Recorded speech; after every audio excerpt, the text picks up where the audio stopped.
Tuan Dipertua, saya mulakan dengan menyebut bahawa fokus PDRM dalam mengambil tindakan terhadap isu ini adalah berdasarkan kepada 12 akta yang kita diberikan kuasa untuk melaksanakannya. Senarai 12 akta itu telah saya sebut semasa pembentangan, termasuklah Akta Kanak-Kanak 2001, Atip SOM 2007, Akta Kesalahan Sosial Kanak-Kanak 2017, Kanun Keseksaan, Akta Pertubuhan, Akta Syarikat dan segala macam. Baik. Saya juga berkongsi angka bahawa ada 625 kanak-kanak, istilahnya kita selamatkan, yang kita tangkap 415. 625 kanak-kanak ini, keutamaan kita adalah kebajikannya, mengenal pasti identitinya.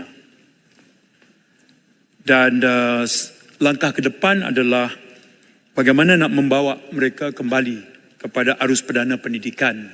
Yang ini saya ucap terima kasih sahabat saya Menteri Pelajaran yang sudah pun memulakan langkah berjumpa dengan kanak-kanak ini dan sudah pun merangka langkah ke depan untuk bawa mereka kepada arus perdana pendidikan. Itu sedang berjalan.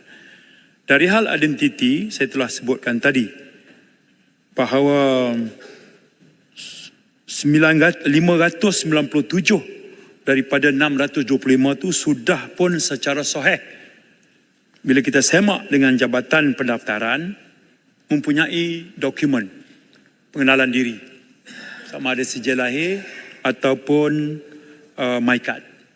Jadi Tok Speaker, tumpuan kita baki 28 yang sedang kita buat semakan lagi. Angka ini mungkin nanti jadi kecil.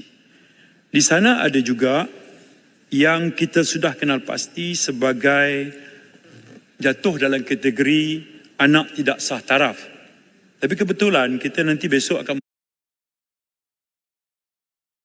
These are the reading glasses that top company executives can't live without.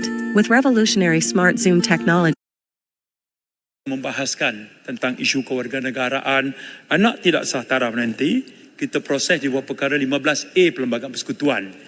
Jadi, akhirnya identiti mereka ini tetap akan kita berikan. Jadi di atas beberapa saranan ahli-ahli parlimen yang membahagian, yang memberikan keprihatinan terhadap isu identiti diri, kita ada jalan keluar, jalan penyelesaiannya. Baik, ada juga disebut bahawa sebahagian daripada tangkapan itu kita buat di luar daripada premis. Sebenarnya keseluruhannya, Tok Dipertua, operasi polis ini melibatkan 300 premis. Ada lebih kurang 60 rumah amal ataupun dia panggil rumah jagaan atau tempat asuhan. Ada 2 klinik, ada 99 premis perniagaan, ada 1 ladang, ada 4 makhad, ada 134 rumah persendirian.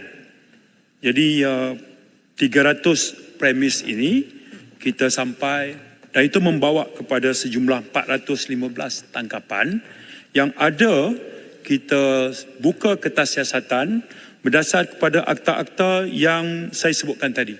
Jadi mengulas Kota Baru, sememangnya daripada hari pertama lagi, asas tindakan itu berteraskan kepada prinsip undang-undang berdasar pada akta yang sedia ada. Kalau siasatan itu kita buat misalnya di bawah AMLA, kita buat money trail. Dia operasi ini, dia masif. Sebab source of revenue GISB ini adalah dia ada beberapa kluster.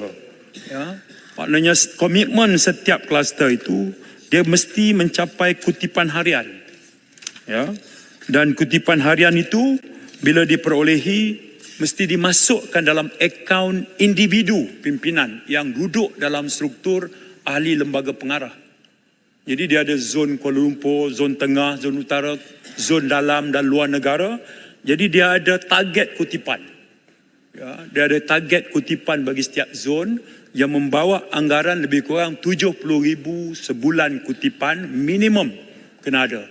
Dan duit ini dia bukan masuk di bawah GISB yang didaftarkan dan ada akaun syarikat, tidak. Dia pergi pada akaun individu. Ya, individu. Dan daripada situlah, sebab itu semua transaksi pembelian aset bila polis rampas, transaksinya bukan melalui pinjaman bank, semua belian tunai. Jadi kita buat. Jadi kita nak tengok ke mana akhirnya punca wang dan ke mana dibelanjakan. Dan itu yang saya sebut, lepas ini polis akan melebarkan sayap siasatan kita ke luar negara pula. Sebab 18 negara. Negara itu ada undang-undangnya. Sebab itu kita akan invoke mutual legal assistance. Yang bila kita juga akan dapat kerjasama Interpol. Jadi dia masif proses ini. Yang semuanya itu tak mungkin berlaku kalau kita membelakangkan undang-undang. Kita mesti mengikut lunas undang-undang. Kalau dikatakan siasatan di sini tak mengikut lunas undang-undang, mustahil negara luar yang kita nak dapat kerjasama akan bagi kerjasama. Itu sudah dianggap sebagai understanding di peringkat antarabangsa. Kerana itu, kepatuhan terhadap perjalanan undang-undang itu harus dicermati oleh pasukan polis dalam menjalankan siasatan ini. Saya ucap terima kasih rakan saya dari Masjid Tanah yang menyebut tentang Konvensyen Hak Kanak-Kanak artikel 9. Artikel 9 itu daripada mula sebut bahawa state parties shall ensure that a child shall not be separated from his or her parents against their will. Anak-anak ni hakikatnya lepas setahun, 2 tahun, cucu, anak-anak ni dipisahkan daripada keluarganya. Sebab itu bila psikologis kita, baik di 11 di bawah pasukan polis atau di bawah jabatan kebajikan, dekati mereka, bertanya, mereka rindukan parent, mereka tak jumpa mak bapak dia. Mereka tak jumpa. Anak 2 tahun, 3 tahun, tak kenal mak bapak dia. Itu kita establish melalui siasatan. Ya, ada juga yang mereka diletak di satu rumah amal ke pusat jagaan, kemudian dipindahkan. Dan bila dipindahkan, diberi identiti berbeza pula, nama lain pula. Itu syarahnya panjang kalau saya nak sebut di sini. Sebab itu saya katakan bahawa apabila melakukan siasatan itu, polis menemui perkara-perkara baru. Dan itu membawa kepada kemungkinan kita akan lebarkan lagi tangkapan. Kita akan luaskan lagi akta-akta yang berkaitan. Tetapi pokok pangkalnya apa? Kebajikan kanak-kanak. Tak boleh ada eksploitasi ke atas kanak-kanak sebagai tenaga kerja, disuruh bekerja di kilang, di kebun dan sebagainya tanpa bayaran. Sebab itu dianggap sebagai sebahagian pada proses latihan amali yang mereka terima. Dan kalau berlaku pelanggaran disiplin, misalnya berbaris ambil makanan tak kena barisannya, itu diambil tindakan. Tok ketampi bukan 100, 500 kali. Ya. Dan hal-hal yang detail sebegini memadai kita minta supaya pihak polis diberikan kepercayaan untuk menjalankan siasatan. Dan apabila siasatan itu dilengkapkan dalam bentuk kertas siasatan, diserah kepada peguam negara, di situ nanti diputuskan. Sebab itu sambil siasatan itu berjalan, sudah ada yang dibawa ke muka pengadilan, sudah ada sabitan. Ada 15 kertas siasatan berakhir pertuduhan. Masih banyak lagi yang perlu kita lengkapkan. Baik itu ketika kita menggunakan kaedah biasa. Sahabat saya Kota Baru, seorang peguam faham. Kerana saiz tangkapan yang begitu ramai, kita akan minta reman. Mahkamah akan bagi 7 hari. Kita belum selesaikan lagi. Sebab kita nak invoke 12 akta. Kita minta tambahan, mahkamah bagi 7. Kita minta tambahan, ada mahkamah bagi 5. Kita minta tambahan, ada mahkamah bagi 3. Tak sempat habis kerana jumlah yang ramai. Kerana itu bila kita tengok, dia ada elemen yang dipanggil sebagai ianya dilakukan secara berkumpulan, satu atau lebih. Kemudian dia melibatkan jenayah yang dianggap serius. Kalau pemerdagangan orang itu serius. Misalnya, kemudian dia memberikan keuntungan dari segi materials, keuangan, kuasa atau pengaruh. Jadi ianya fit untuk kita invoke 130V kandung keseksaan bagi membolehkan selepas tamat tempoh reman kita guna pakai SOSMA. Dan SOSMA semua kita tahu Ya, dalam masa 28 hari mereka peguam boleh akses dan mereka mesti dibawa ke muka pengadilan.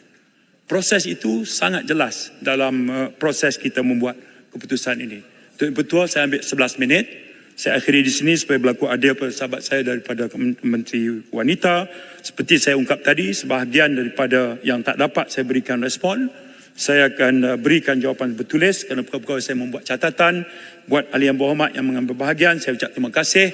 Tapi percayalah, hal yang berlaku ini memerlukan kerjasama semua, kefahaman semua, sokongan semua. Kita sedang menguruskan satu perkara yang besar. Ada elemen penyelewengan akidah, ada aspek eksploitasi kanak-kanak dan wanita, ada elemen pemerdagangan, ada elemen soal keuangan, perjalanan keuangan yang meragukan. Kesemuanya itu, due process akan mengambil tempat. Akhirnya, dia mesti dibawa ke muka pengadilan. Terima kasih.